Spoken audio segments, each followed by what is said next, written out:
왜 누워서 침을 뱉는가? 사람에게 악담하거나 폭력을 행사하면 악행의 과보는 자신에게 돌아간다. 마치 바람을 거슬러서 먼지가 날아가듯이. 부처님 제세시 사냥꾼 꽃기는 사냥하러 가는 길녘에 탁발하는 비구들을 만났다. 이 사냥꾼은 불교를 믿지 않아서인지 비구들을 보고 마음이 언짢았다. 그리고 그날 사냥에 실패해 아무것도 얻지 못하고 집으로 가던 중 아이러니하게도 또 한 비구를 만났다. 사냥꾼은 마침 화가 나 있던 차에 분풀이로 사냥개들을 풀어서 그 비구에게 달려들도록 했다. 비구는 놀라서 나무 위로 올라갔다. 이 사냥꾼은 나무에 매달려 있는 비구에게 다가가 화살로 비구의 엉덩이를 찔렀다.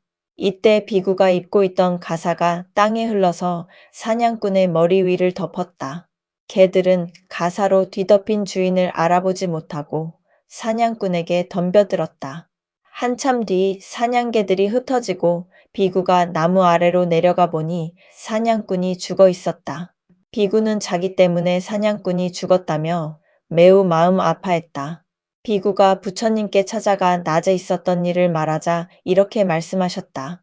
그대는 사냥꾼의 죽음에 어떤 책임도 없다. 그러니 가책할 필요가 없다. 그대는 계율을 어긴 것이 아니다. 그 사냥꾼이 자신과 전혀 관계가 없는 사람에게 해코지를 한 것이다.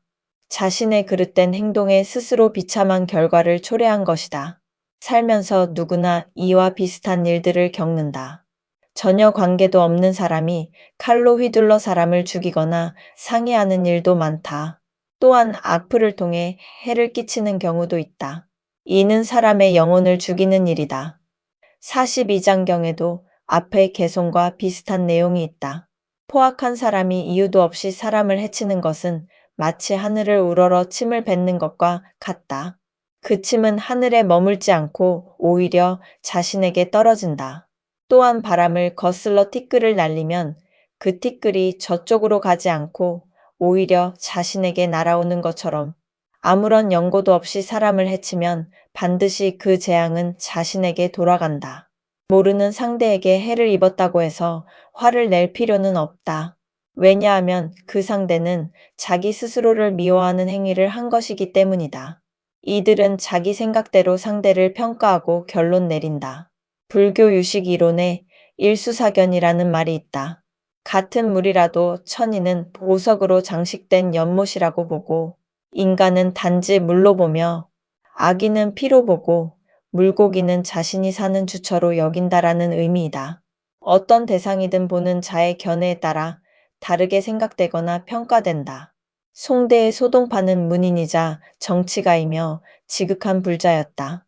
여러 스님들과 교류가 많았는데 특히 불인요원 선사와는 친구 사이로 진리를 나누고 함께 좌선하는 친구였다. 어느 날 두 사람이 마주보고 좌선을 할 때 소동파가 선사에게 물었다. 스님, 제가 좌선하는 자세가 어떻습니까? 부처님 같습니다. 소동파는 선사의 말에 의기양양해졌다. 이번에는 선사가 동파에게 물었다. 그럼 제 자세는 어떻습니까? 스님께서 앉아있는 자세는 마치 소의 똥 무더기 같습니다. 선사는 미소를 지으며 동파 거사에게 합장으로 답했다. 동파는 집으로 돌아와 부인에게 낮에 있었던 일을 들려주었다. 부인은 이야기를 다 들은 뒤 태연스럽게 말했다. 당신은 선사에게 비참하게 패하신 겁니다. 선사는 평소에 부처 마음만 품고 살다 보니 당신을 부처님으로 보는 것이요. 당신은 늘 마음속에 탐욕심만 품고 살고 있으니 청정한 선사를 더러운 똥 무더기로 보는 것이 아닙니까? 부처는 중생도 모두 부처로 보지만 중생은 부처까지도 중생으로 깎아내린다. 상대방을 볼 때 자신의 견해대로 상대방을 평가하고 자신의 잣대대로 상대방을 저울질한다.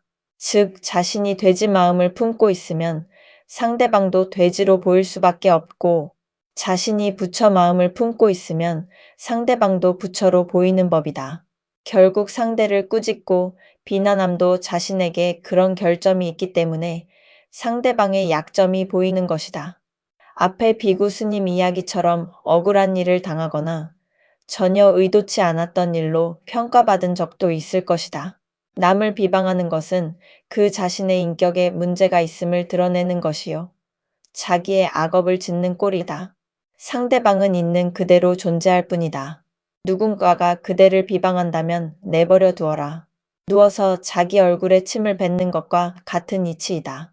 상대가 내세우는 옳고 그름에 휘말려 들어갈 필요가 없다.